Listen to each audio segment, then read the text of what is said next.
I'm Seva and welcome back to my YouTube channel. In today's video, we're going to be making carrot cake dog treats. But before we get into the video, you want to make sure to hit that subscribe button and the little bell so you don't miss another one of my videos. Alright, let's get started. These are such an easy, safe, and healthy treat for your pup. Plus, they're so much cheaper than store-bought dog treats. Okay, so the first thing you're going to want to do is preheat your oven to 350 degrees. Okay, so now we're preheated.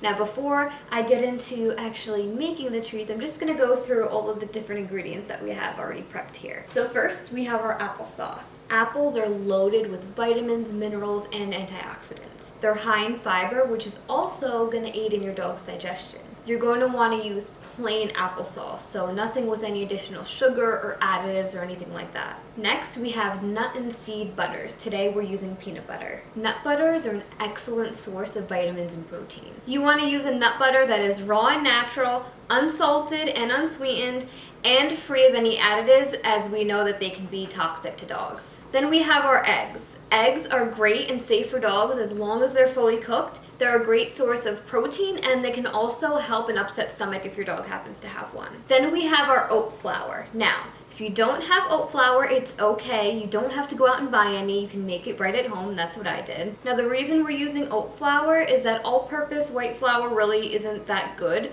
All it's going to do is break down into sugars, and it's bleached, and it's kind of just stripped of all its nutrients. Now for our oat flour, you're going to need about 4 cups. So what you're going to want to do is just take 5 cups of steel cut oats and just blend them up in a blender, and that's literally it. You have your oat flour. Now oat flour is definitely safe for dogs. They do have some vitamins and minerals, but they're really high in fiber. It's also a really great alternative to wheat flour, as many dogs are actually allergic to it. Now for Layla's favorite, carrots. Layla loves carrots. She literally has them for a treat on a daily basis. They're low in calories, high in fiber, and a great source of vitamins. Then finally, we have our coconut flakes. So coconut meat, or the flake, and coconut oil contain lauric acid. This can help combat viruses and bacteria. It can also help with clearing up skin conditions like hot spots, flea allergies, and itchy skin. So I had already pre-measured everything just to make things go easier and smoother for you guys. So what we're going to do now that the oven is preheated is we're just going to blend together with my little hand mixer here our applesauce, our peanut butter, and our 2 eggs. Okay, now that all those ingredients are added, we're just going to blend this until everything's well incorporated.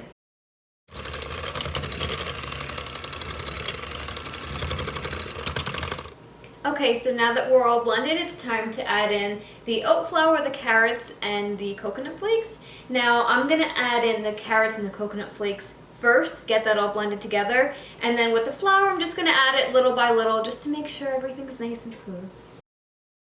Okay, here we go again.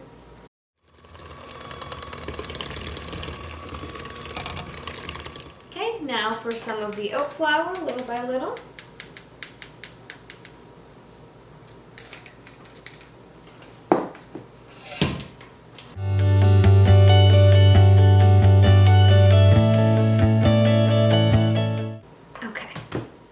So now this is what we've got.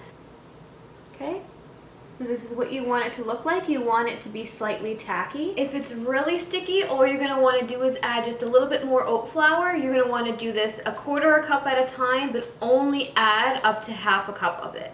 Now if it's too crumbly or too dry, you're just going to want to put in a little bit of water. Okay, so now that the dough is ready, we're ready to make our treats. So the first thing we're going to want to do is take off any jewelry, because we are going to be needing this a little bit.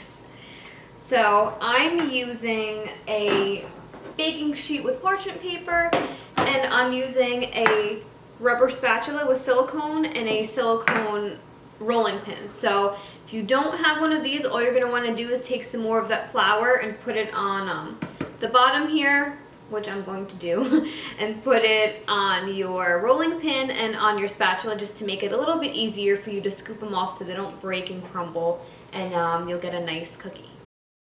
Now, of course, you know I have to use my little dog bone. In this too, you're going to want to dip in some flour.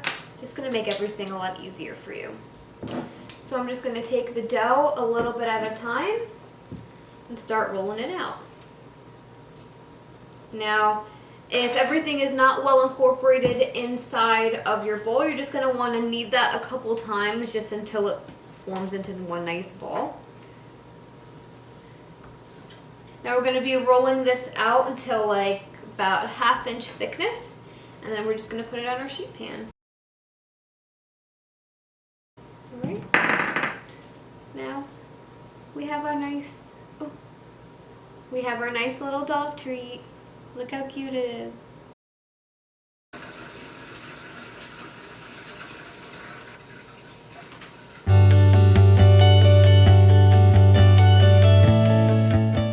We had a little guest.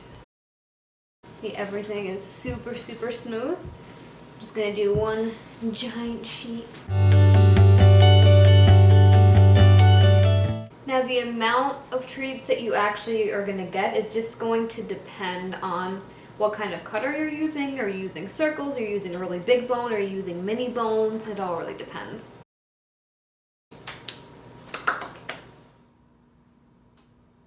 I don't know if anyone else does this, but I always just peel away the excess first and then I start scooping up the actual cookie or treat.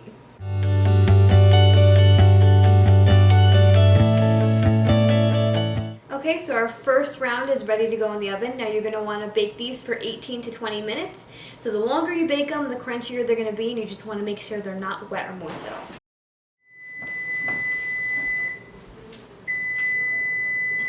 Okay, so now we're completely cold. Now the reason you want to make sure you're completely cold is because with any warmth does come condensation. And if there's any condensation and you put them in your storage container or a bag that's airtight or anything like that, how you want to store them, then that's when you're going to get moisture and mold and they're going to spoil way easier. Now whatever way you decide to store these, just make sure it's in an airtight container.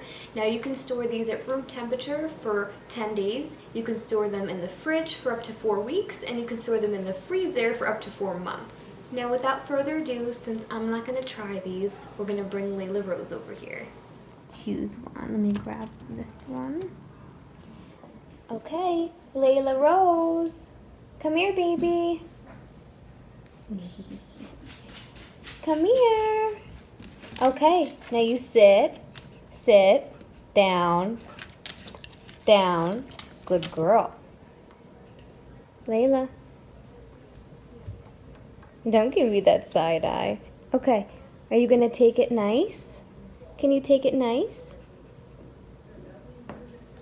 Thank you. Let's see. Does it pass the Layla test? All gone. How was it, Layla?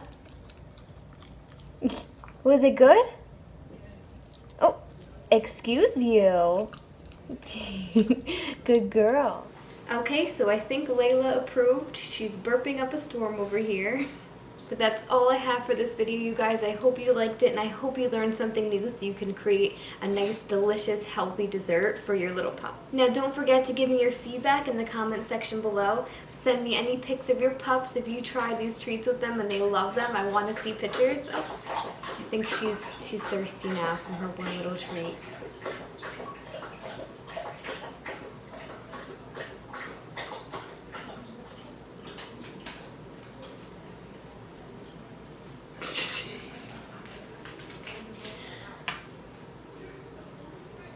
Okay, she's done now. Don't forget to leave me your feedback in the comment section below. Send me any pictures of your pup trying these treats. Now if you want to get my healthy nutrition tips, delicious recipes just like this one, and healthy food recommendations, then make sure you head over to my description box, click the link, and join the fam. Thank you guys so much for watching, and I'll see you in my next video. Bye guys.